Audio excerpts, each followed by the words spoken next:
Ladies and gentlemen, the description of some of the major events that happens at LitSoc every year comes closest to describing a high-tension India-Pakistan match. There is swearing, there's the occasional fist fighting, and if parrots that predict a Saras win could be killed, they would be.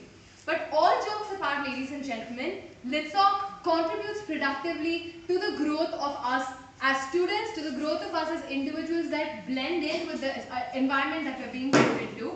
And we think, ladies and gentlemen, that's all the more reason for us to protect the quality of culture of LitSoc in Insti. Today, ladies and gentlemen, we on Proposition are going to be talking to you about three things. Firstly, about the need for fair competition to ensure quality. Secondly, about the nature of the coordinators and conveners that are being put in place to organize this event. And third, my second speaker will be talking to you about the credibility of the events themselves. So, ladies and gentlemen, what's with the need for fair competition? We think, ladies and gentlemen, it's fair to say that these coordinators and conveners have an undue edge over the other participants in LitSoc itself. Why?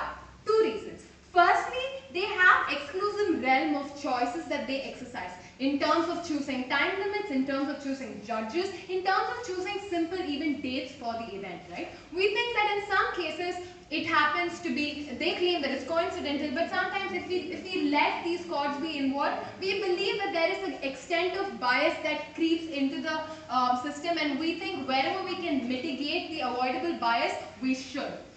And secondly, ladies and gentlemen, the second reason why we think that fair competition is at stake here. We think that the preference over the trajectory of the event is also being affected, right? Simply in terms of how the event needs to be structured. Like say for example, someone who is good at British parliamentary format of debating might insist that the Saran debate will be of the British parliamentary format and then go on to participate. We think, ladies and gentlemen, that's unfair. A, because of the old reason, the other reason that we spoke about in terms of them having an edge over other participants. But B, we also think it's not good for the growth of events in LitSoc itself.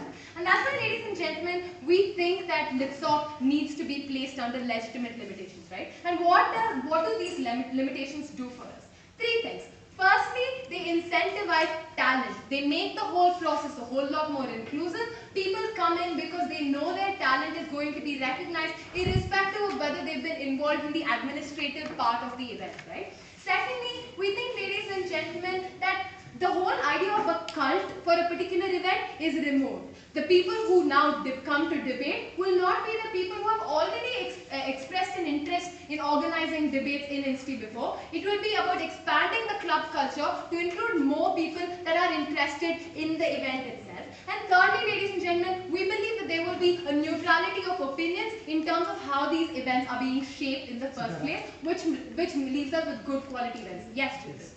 So, where does the matter of pride, which has been for LitSoc for the past 40 years, come into the picture? I think the matter of pride comes in when you have a coordinator who is willing to contribute to LitSoc in such an extent that he or she is willing to stay out of it, do the organization part of it, and let freshies from their hostel win it for them. That's where we think the pride of LitSoc comes into play. When it's more inclusive, when it's neutral, and when it's unbiased. Secondly, ladies and gentlemen, moving on to the second argument. The idea, the nature of chords and conveners that are put in place in Insti, right? We think, ladies and gentlemen, these are people who have vested interest in the event.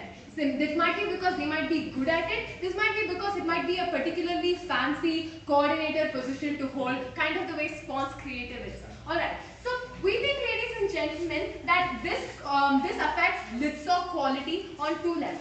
Firstly, on a principle level, we think it takes away the idea of real commitment where someone is willing to contribute just to the event, even if the pride does not accrue back to them in the end, right? We think that's real commitment for an event, and that is where people who are interested in particular events show their contributions to Insti by leaving that mark behind that they were in charge of creating a culture of debating, that they were in charge of creating a culture of speaking events, right? And secondly, we think on a more practical level, we think that there is a degree of inefficiency that is being caused when you let coordinators and conveners involve themselves. Because now they have to divide their time into organizing the event, doing all the bullwork of running after adjudicators, about setting time limits, making sure participants land on time, and secondly, dividing their other half of the time into participating and preparing themselves for the event, right? Because they're going in to win, ladies and gentlemen, and this is why we think, ladies and gentlemen, that the quality of LitSoc itself fails when this degree of inefficiency exists.